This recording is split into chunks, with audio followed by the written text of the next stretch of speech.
하나님은 사랑이십니다. 그 하나님의 사랑은 위대합니다. 하나님의 공의보다 앞서는 것은 하나님의 사랑입니다. 하나님의 심판보다 더 앞서는 것도 하나님의 사랑입니다. 그래서 성경 말씀하시기를 하나님은 사랑이라 라고 말씀을 하고 있습니다.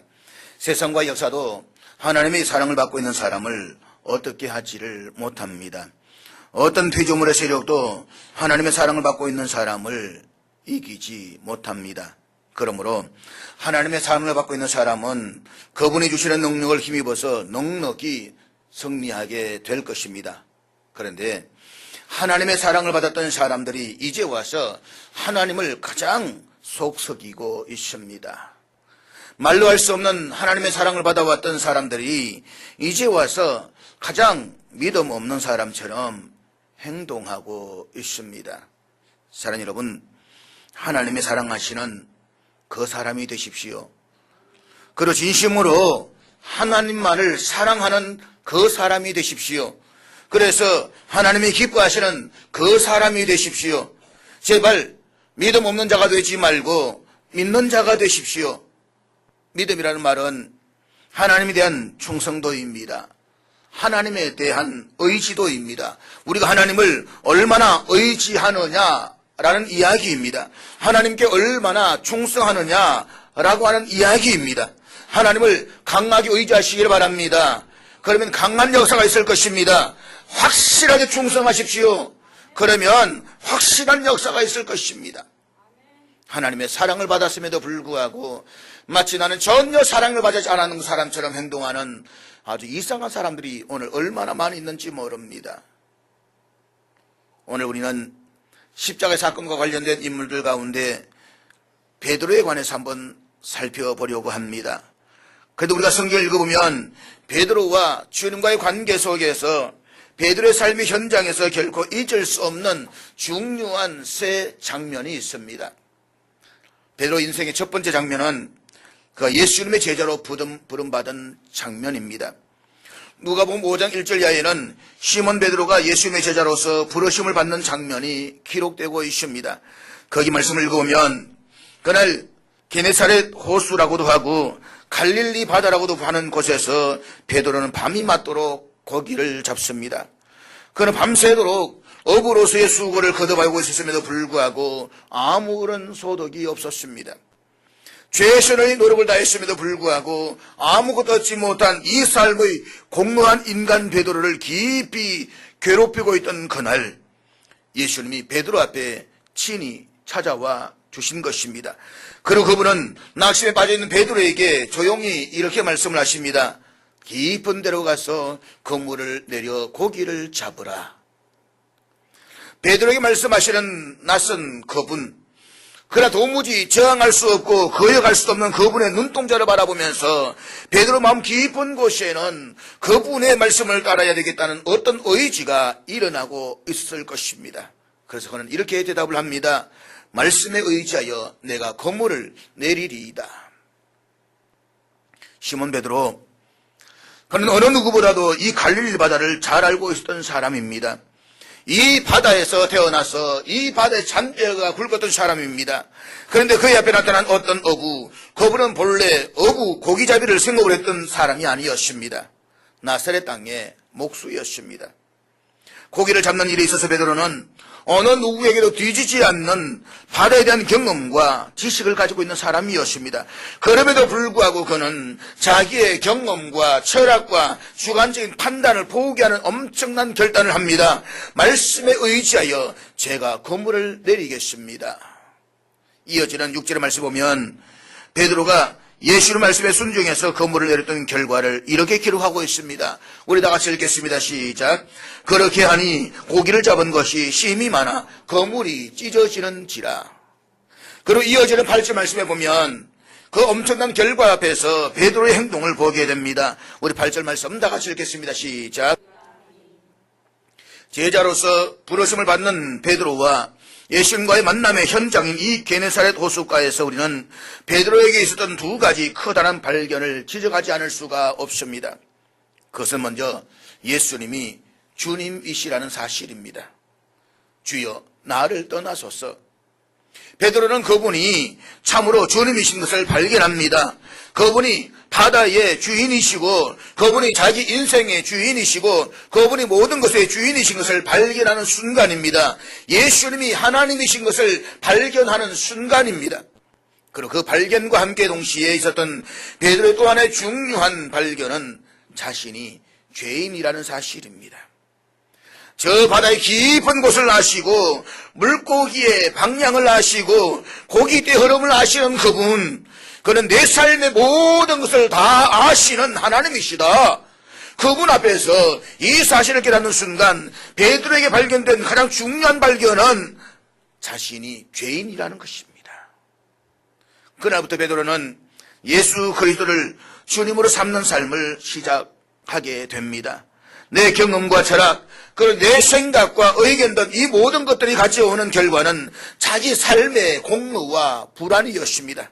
그러나 자기의 경험이나 판단보다 위대하신 그분이 정녕 내 삶의 주인이어야만 하겠다라고 하는 이 놀라운 결단으로 주님을 따라가는 삶이 베드로에게 시작된 것입니다. 말씀에 의지하여. 베드로에게 있어서 이런 고백은 처음입니다. 지금까지 베드로는 자기를 의지해서 살아왔던 사람이었습니다. 그는 자신의 경험에 의지해서 이날도 고기를 낚고 있었습니다. 그는 자신의 판단에 의지해서 이날도 불어오는 바다의 바람을 가늠하면서 어디에서 어떻게 고기를 잡아야 할 것인가를 생각하고 있었던 사람이었습니다. 그런 그의 입술에서 처음으로 이런 엄청난 고백이 흘러나옵니다. 말씀에 의지하여. 내 생각과 판단과 경험과 주관에 의지했던 것이 철저하게 부인되는 순간입니다. 말씀에 의지하여 제가 건물을 내리겠습니다. 사랑하는 여러분, 예수 그리스도를 만난 사람마다 그 사람들에게는 자기 생애 속에서는 베드로와 같은 이 게네사렛 현장이 있었다는 것입니다. 자기의 판단과 경험을 내려오는 현장이 누구에게나 다 있었습니다. 이 경험이 없이는 결코 예수 그리스도를 나의 구주라고 고백할 수가 없는 것입니다. 이것은 베드로의 경험일 뿐만 아니라 오늘 우리의 모두의 경험이고 고백인 것입니다. 내 경험과 철학이 부인되고 내 주관과 생각이 부인되고 그리스도가 내 삶의 주인이시면 하겠다는 이 놀라운 발견 앞에서 우리도 이런 고백을 하지 않을 수가 없는 것입니다. 하나님, 당신이 나의 하나님이십니다. 그리고 나는 죄인입니다.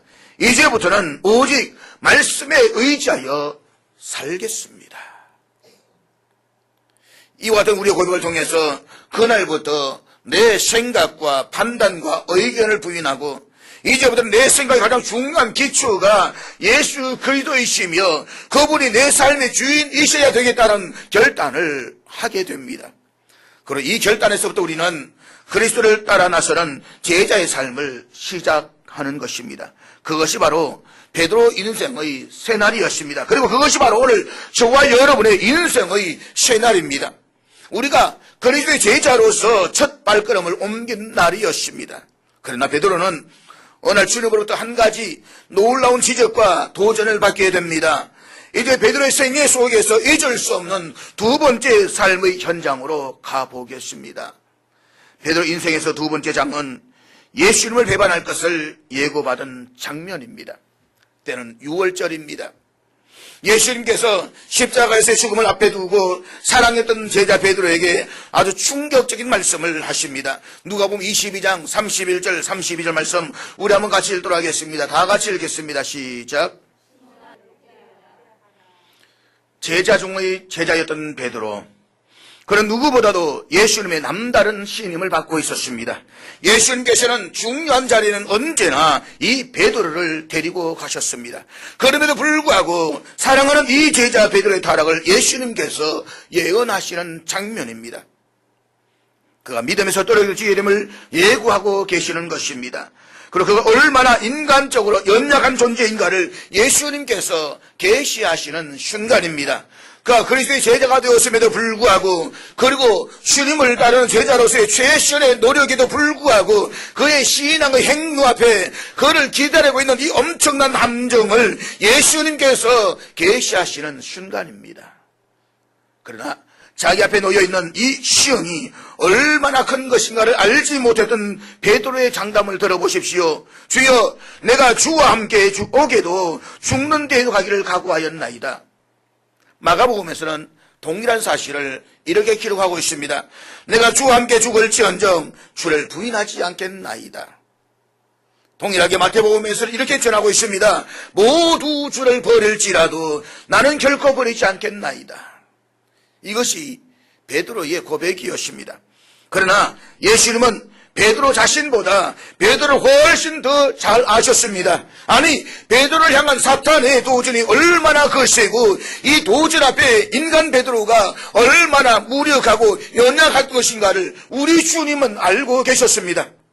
사탄이 너를 밀가부로 하려고 요구하고 있다. 내가 너를 위해서 기도하고 있다. 내 믿음이 떨어지지 않도록 너를 위해서 기도하고 있다. 베드로의 이 고백의 현장에서 베드로가 아직도 깨닫지 못하고 있는 것 하나가 있었습니다. 그것은 베드로는 지금까지 자신의 신앙의 여정이 전적으로 자신의 결단과 결심 때문에 가능했다라고 확신하고 있었습니다. 내가 여기까지 올 수 있었던 것, 내가 주님을 여기까지 따라올 수 있었던 것은 내 결단과 내 의지와 내 확신이었다라고 믿고 있었습니다. 이 잘못된 확신에 사로잡혀 있던 베드로에게 예수님은 이렇게 상기시켜주고 계시는 것입니다. 내가 너를 위해서 기도하고 있었다. 내 믿음이 떨어지지 않도록 네가 오늘 여기까지 나를 따라올 수 있던 진정한 이유는 너를 향한 나의 기도가 있었기 때문이다. 그렇습니다, 여러분. 우린 종종 내가 여기에까지 올 수 있는 것은 나의 노력과 결단이 있었기 때문이라고 생각들을 합니다. 그러나 아닙니다. 착각해서 깨어나십시오. 우리가 여기까지 올 수 있었던 것은 전적으로 주의 은혜 때문인 것입니다. 우리 마음엔 죄성이 있습니다. 우리 마음엔 욕망이 있습니다. 끊임없이 세상을 향해서 나가고 싶은 마음이 있는 것입니다. 끊임없이 뭔가 죄를 짓고 싶은 그 욕망들이 내 안에 있는 것입니다. 타락한 우리 인간은 죄를 짓고자 하는 욕망은 있지만, 의지는 있지만 선을 행하고자 하는 의지는 나에게는 없는 것입니다. 내가 예수를 믿고 선한 싸움을 싸우고 믿음의 달려까지 달려갈 수 있는 그 원인은 하나님의 은혜인 것입니다. 주의 긍휼하심과 붙잡으심 때문에 우리의 연약함과 무력함에도 불구하고 오늘 여기에까지 주님을 따라올 수가 있다는 사실을 잊지 마십시오. 나의 나된 것은 내 노력과 내 능력이 아니라 전적으로 하나님의 은혜였습니다. 그러나 아직도 주님의 이 말씀의 깊이와 자기의 연약함과 무력함을 철저히 인식하지 못했던 이 베드로의 장담을 한번 들어보십시오. 내가 주와 함께 오게 해도 죽는 데에도 가기를 각오하였습니다. 그런데 베드로의 이 말이 떨어지자 무섭게 예수님의 이런 예언이 시작됩니다. 누가복음 22장 34절 말씀 우리 한번 같이 읽도록 하겠습니다. 같이 읽습니다. 시작. 베드로의 이 호언 장담에도 불구하고 예수님 이렇게 말씀을 하십니다. 오늘 닭 울기 전에 네가 3번 나를 부인하리라. 모른다고 부인하리라. 사랑하는 여러분, 우리는 신앙생활을 계속해 오면서 어느 날 우리의 신앙의 여정 가운데서 베드로와 비슷한 깜짝 놀랄 만한 경험을 발견하게 됩니다. 그것은 어느 날 내가 예수님을 주님으로 믿기로 결단하고 새롭게 임성을 시작한 그 날이 있었습니다. 그래서 그날부터 나는 그리스도인이 되었습니다. 그러나 그럼에도 불구하고 내가 아직도 믿고 있는 것은 주님이 아니라 실상은 나 자신이었다는 것입니다. 베드로는 아직도 자기의 장담과 결단에 의해서 예수님을 따르고 있었던 것입니다. 예수님께서는 이 베드로에게 인생에서 가장 중요한 교훈이 필요하다는 사실을 알고 계셨습니다. 우리 신앙의 근거가 철저하게 하나님의 은혜인 것을 그에게 알려주실 필요가 있었습니다. 예수님께서 원하신다면 베드로의 타락과 실패를 쉽게 막아주실 수가 있었습니다. 예수님이 원하신다면 베드로가 주님을 부인하지 않도록 얼마든지 막으실 수가 있습니다. 그럼에도 불구하고 예수님께서는 베드로에게 이 실패와 타락을 허용하십니다. 이유가 무엇입니까? 이 실패와 타락을 통해서 베드로가 배워야 할 가장 중요한 교훈이 있었기 때문입니다. 다시 말해서 신앙생활은 내 힘으로 하는 것이 아니라는 것을, 내 장담이나 내 의지나 내 노력이나 결단에 의해서 이 신앙생활이 가능하지 않다는 중요한 교훈을 베드로는 배워야 할 필요가 있었다는 것입니다. 계속되는 누가복음 22장에 보면 군인들이 예수님을 대제사장의 집으로 데려갈 때에 베드로는 멀찍이 따라갑니다. 그 사람들 뜰 가운데서 모닥불을 피워놓고 쬐고 있는 그 무리들 틈에 베드로도 함께 끼어 앉습니다.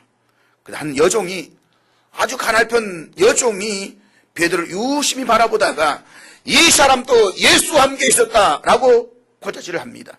이때 베드로 한 말이 무엇입니까? 누가복음 22장 57절, 우리 한번 같이 읽도록 하겠습니다. 같이 갔다 가셨습니다. 시작. 베드로가 부인하여 이르되 이 여자여 내가 그를 알지 못하노라 하더라. 참 좋은 말로 아름답게 이 여자여 라고 했지만 아마 우리 경상도는 뭐라고 말했겠습니까? 제가 감히 그 말은 못하겠습니다. 아마 흠상궂게 아주 강하게 격렬하게 반하지 않겠습니까? 아마 이 여자여 간에 이 연이언이라고 아마 하면서 못쓸 말을 했을 것입니다. 보십시오. 베드로를 향한, 예수님을 향한 베드로의 부인은 계속됩니다. 두 번째 예수님을 부인하고 1시간 좀 지난 후에 세 번째 또 다른 한 사람이 베드로를 가만히 보다가 이야기합니다. 이는 갈릴리 사람이니 참으로 그와 함께 있었다라고 하면서 아주 강하게 몰아세웁니다. 그랬더니 이 말에 베드로는 이 사람아 나는 네가 하는 말을 알지 못한다라고 대답을 합니다. 이 부분에서 마태복음 26장 74절에서는 이렇게 기록하고 있습니다. 우리 한번 같이 읽도록 하겠습니다. 다 같이 읽습니다. 시작. 그가 저주하며 맹세하여 이르되 나는 그 사람을 알지 못하노라 하니 곧 닭이 울더라. 여기에 보면 베드로가 예수를 그냥 모른다라고 부인한 것이 아니라 저주하며 맹세하면서 부인했다라고 말씀을 하고 있습니다. 베드로가 그렇게 예수님을 3번씩이나 모른다라고 부인하는 순간 꼬껴 하면서 닭이 울고 있었다는 것입니다. 이 상황을 누가복음 22장 61절 62절은 이렇게 기록하고 있습니다. 우리 한번 같이 읽겠습니다. 시작. 사랑하는 여러분, 우리는 여기에서 베드로의 회개를 단순히 자기 자신의 잘못에 대한 인식 때문에 시작되었다라고 생각하지는 마십시오. 여기서 누가복음의 저자인 누가가 강조하고 있는 참으로 중요한 것은 이 한 말씀에 있습니다. 주께서 돌이켜보시니. 아마 제가 봤을 때는 예수님께서 법정을 향하고 있고 베드로 저 뒤쪽에 앉아 있었을 것입니다. 그런데 이 사람들이 베드로와의 대화를 예수님은 앞에 있으면서 다 듣고 계셨을 것입니다. 그런데 세 번째로 야 이 사람아 나는 저를 알지도 못한다 라고 부인할 때에 예수님께서 고개를 돌려서 뒤를 돌아서 베드로를 보셨을 것입니다. 그럴 때에 베드로와 예수님과의 시선이 정면 마주치게 되었습니다. 저는 종종 보면서 그때의 예수님의 눈빛이 어떤 눈빛이었을까? 어떤 눈빛이었을까? 그런 생각하면 제 마음이 막막해지면서 제 자신이 얼마나 초라하고 부끄러운가를 깨달을 때가 있습니다. 예수님의 눈동자를 바라보는 순간 베드로의 통곡과 회개가 시작이 될 것입니다. 자기의 장담과 결심이 여지없이 산산조각으로 부서져 내리는 순간입니다. 베드로는 지금까지 신앙생활은 내 장담과 결심과 의지와 노력만으로 되는 것이라고 생각해 왔습니다. 그래서 중요할 때마다 실시간에 나오면서 장담합니다. 절대로 그런 일이 없을 것입니다. 안 됩니다. 나도 죽겠습니다. 호응 장담하면서 살아왔습니다. 그러나 이날 이 사건 앞에서 베드로의 그러한 생각은 산산조각 다 무너져 내렸습니다. 예수님께서는 베드로가 끊임없이 지금까지 싸우고 있었던 그 싸움의 정체를 보여주셨던 것입니다.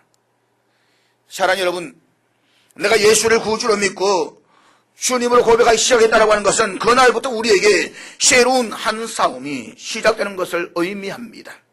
그것은 예수님을 나의 진정한 주님으로 삼고 살아가는 싸움의 시작인 것입니다.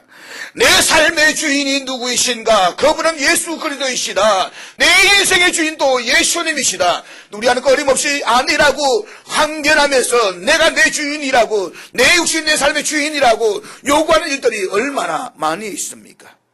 예수님이 나의 주인이시다. 무슨 소리냐? 내 인생은 나의 것이다. 이 두 가지 싸움에서 끊임없이 치열하게 싸우고 있는 것입니다. 그러나 우리의 신앙 여정에서 예수 그리스도를 주인으로 고백하는 우리의 그 고백에도 불구하고 내 삶의 주인은 아직도 여전히 나 자신입니다. 아직도 나는 나를 신뢰합니다. 내 장담을 신뢰합니다. 내 육신을 의지합니다. 내가 바란 눈을 신뢰하고 있는 것입니다. 내 결심과 의지와 생각을 의지합니다. 그래서 내 육신이 이끄는 대로, 내 마음이 이끄는 대로, 내 눈이 바라보는 대로 내 몸을 이끌어가게 되는 것입니다. 그러나 여러분, 우리가 예수님을 나의 주님으로 믿는 고백이 우리 인생의 믿음에서 현실화되기 위해서 우리는 평생 나 자신과의 싸움을 부단 없이 해가야만 합니다. 그것은 예수님이 내 삶의 주인임심을 고백하고 내 생각과 의지와 장담을 주 앞에 내려놓는 것입니다. 내 육신의 눈이 바라보는 것을 포기하게 되는 것입니다. 내 마음의 욕망을 내려놓는 것입니다. 보십시오. 아직까지도 베드로의 삶을 불태우고 있었던 것은 자신의 혈기였습니다. 육신의 장담이었습니다. 그러나 이날 자신이 예수를 모른다고 부인하는 이 실패를 통해서 무너져 내린 것은 그가 그렇게 의지하고 있었던 자기라는 인생의 기초였습니다.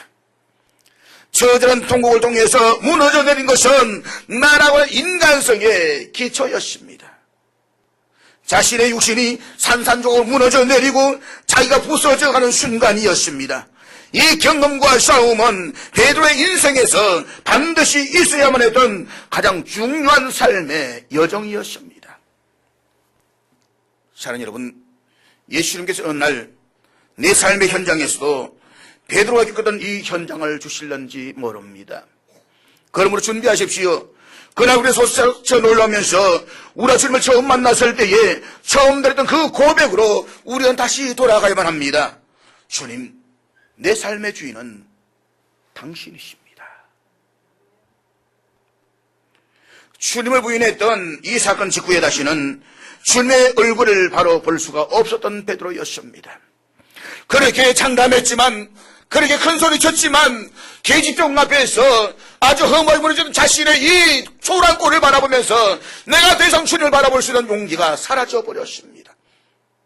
여러분, 내가 무엇입니까? 우리는 때때로 자기를 의지하고 자기 의지를 의지하고 자기를 확신한 사람이 있습니다만은 우리가 확신할 수 있는 것은 내가 죄인이라는 것입니다.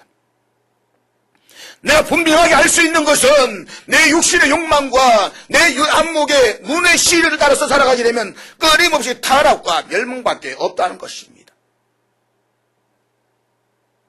그런데 그런 베드로를 쫓고 있었던 예수님과 그 예수님의 눈을 의식적으로 피하고 있었던 베드로의 시선을 한번 주목해 보십시오.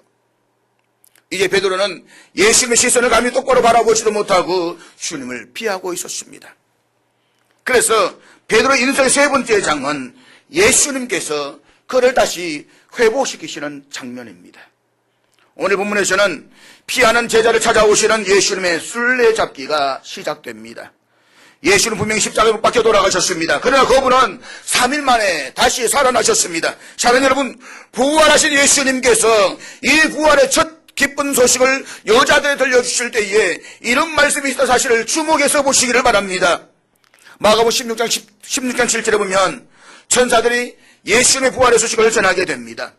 이 부활의 소식을 제일 먼저 접한 것은 여인들이었습니다. 가난한 마음의 여인들이었습니다. 주님을 참으로 사랑했던 여인들이었습니다. 그러나 이 여인들의 입술을 빌려서 예수님의 부활의 소식이 전해질 때에 예수님께서는 여인들이 가서 이렇게 메시지를 전하라고 말씀을 하십니다. 마가복음 16장 17절 말씀 우리 다 같이 읽겠습니다. 같이 읽습니다. 시작. 여러분, 여기 말씀을 잘 보시기를 바랍니다.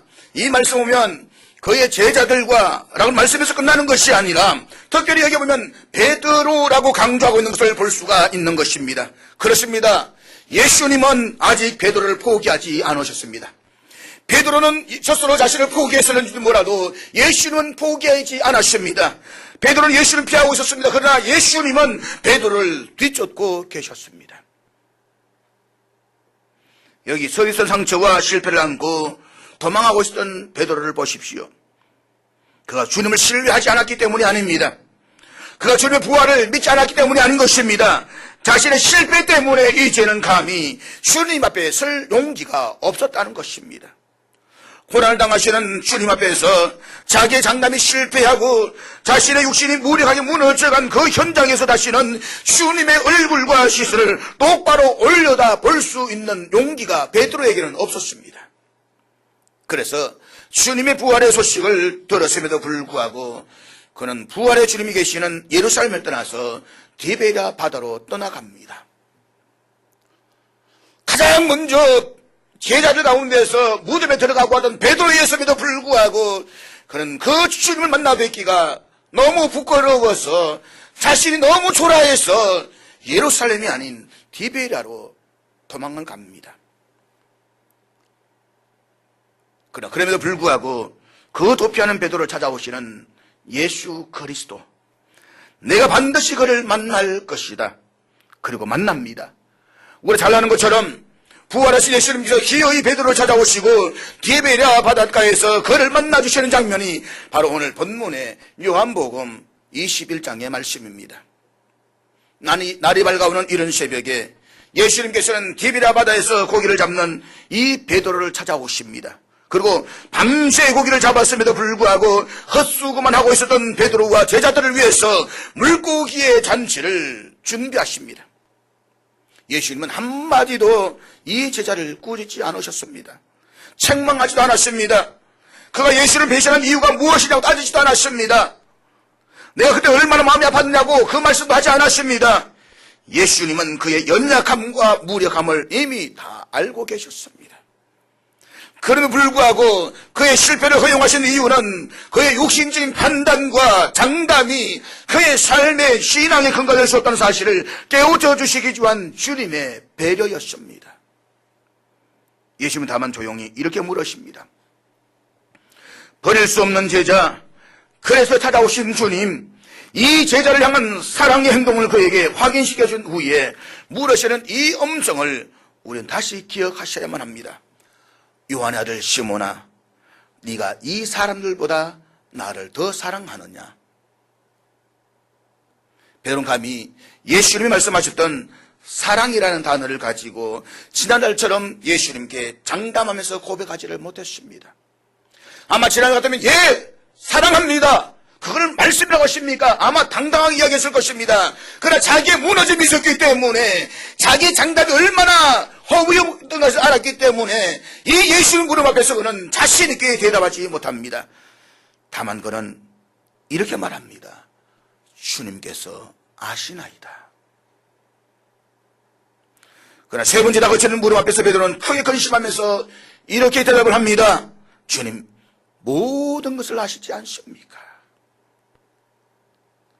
지금 베드로는 옛날처럼 그렇게 장담하지 못합니다. 지금의 베드로는 참으로 성숙했기 때문인 것입니다. 자신의 한계를 인정했기 때문인 것입니다. 자기 의지의 나약함을 알고 있었기 때문인 것입니다. 그는 자기의 실패를 통해서 철저하게 주님을 의지하지 않고서는 신앙의 한 걸음도 승리할 수 없다는 중요한 교훈을 붙잡기 시작합니다. 그래서 여러분, 내가 주님을 의지하지 않는다면 나는 한순간도 설 수가 없는 사람인 것입니다. 내가 주님을 의지하지 않는다면 한순간도 내 눈은 세상을 향하게 되어져 있는 것입니다. 주님을 의지하지 않으면 내 안의 욕망은 끊임없이 나를 욕망의 세계로 불나방처럼 불러내는 것입니다. 이 교훈을 배우던 베드로에게 예수님께서는 드디어 베드로의 생애에 가장 엄청난 교훈을 주십니다. 본문 18절 19절 우리 한번 같이 읽도록 하겠습니다. 18절 19절 다 같이. 그렇습니다. 예수님은 억지로 우리의 의지를 항복시켜서 끌고 다니시지는 않습니다. 그분은 조심조심 우리의 삶의 여러 가지 과정을 통해서 마침내 예수님께 우리를 전적으로 굴복시키고 그분 앞에 우리의 삶을 드리는 것이 얼마나 중요한 것인가를 깨우쳐 주십니다. 내가 내 자신을 의지할 수 없다는 사실을 깨닫게 해 주십니다. 내 육신 앞에 내가 장담하고 큰 소리 치고 내 지혜와 생각이 그렇게 위대한 것처럼 큰 소리를 치던 내가 산산조각으로 허물어져 버린 그 현장에서 비로소 주님께서는 말씀하십니다. 그렇다. 이제는 네 마음대로 돌아다니도록 내가 허용하지 않을 것이다. 이제 내 삶 속에 내가 너를 주장하마. 내가 전적으로 내 삶을 굴복시키겠다. 그래 내 삶의 마지막에 내가 영광이 되도록 내가 내 삶을 간섭할 것이다. 사랑하는 여러분, 내 마음대로 다니고 싶어 하지만 주님께서 내 삶을 주장하시도록, 주님께서 내 삶을 간섭하시도록 내 삶의 자리를 내주시기를 바랍니다. 그래서 내 삶의 마지막이 그리스도의 영광이 되는 삶이 될 수 있기를 바랍니다. 그것이 우리가 걸어가야 할 삶의 발자취인 것입니다. 그래서 마침내 베드로의 삶이 주님에 의해서 승리로 빚어집니다. 그것은 주님의 승리였습니다. 이 승리를 위해서 실패의 현장을 허용하시던 주님께서는 디베리아의 이른 새벽에 사랑하는 제자를 만나기 위해서 이 위대한 교훈을 베풀어 주셨던 것입니다. 사랑하는 여러분, 베드로에게 있어서 십자가의 의미는 무엇일까요? 그것은 내가 내 인생의 주인이 될 수가 없다는 깨달음입니다. 예수 그리스도 그분만이 내 삶의 주인이신 것을 깨달은 것입니다. 베드로에게 있어서 십자가의 가장 중요한 교훈은 나는 결코 나의 주인이 될 수가 없다는 것이었습니다. 그렇습니다. 우리도 그렇게 고백해야만 합니다. 예수님만이 나의 주인이십니다. 그러나 우리의 삶의 경험은 끊임없이 예수님을 나의 주인이라고 고백하면서도 내가 내 마음대로 살려고 합니다. 내가 내 마음대로 돌아다닙니다. 내가 내 마음대로 자빠지는 것입니다. 내가 내 마음대로 넘어집니다. 그것이 오늘 우리들의 솔직한 모습 아닐까요? 입술로는 예수님이 나의 주님이십니다라고 고백을 하면서도 실상 우리의 삶은 예수님이 주인이 되신다는 사실을 계속해서 부인하고 있습니다. 그래서 내 육신이 이끄는 대로 살아갑니다. 눈의 욕망을 따라서 살아갑니다. 내 마음의 욕정을 채우기 위해서 세상을 방황합니다. 그러나 기억하십시오.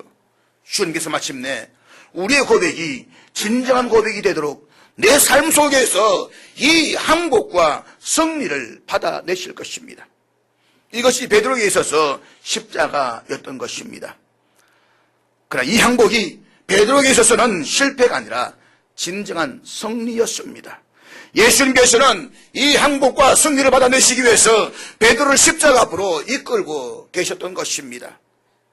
사랑하는 여러분, 우리 주님께서 동일한 방법으로 오늘 저와 여러분을 베드로가 직면했던 그 십자가의 현장으로 인도하고 계신다는 사실을 아십니까? 우리의 남은 생애를 어떻게 살아야 할까요? 베드로의 십자가를 생각하고 그 십자가에서 배울 수 있기를 바랍니다. 그리고 내가 나를 이끌어가는 인생이 아니라 주께서 이끄시는 대로 순종하는 삶이 되시기를 바랍니다. 내 육체의 쾌락과 눈의 즐거움을 추구하는 세상적인 인생이 아니라 성령의 의지에서 하늘의 것을 추구하는 삶을 살아갈 수 있기를 사는 여러분 주의 이름으로 축복합니다.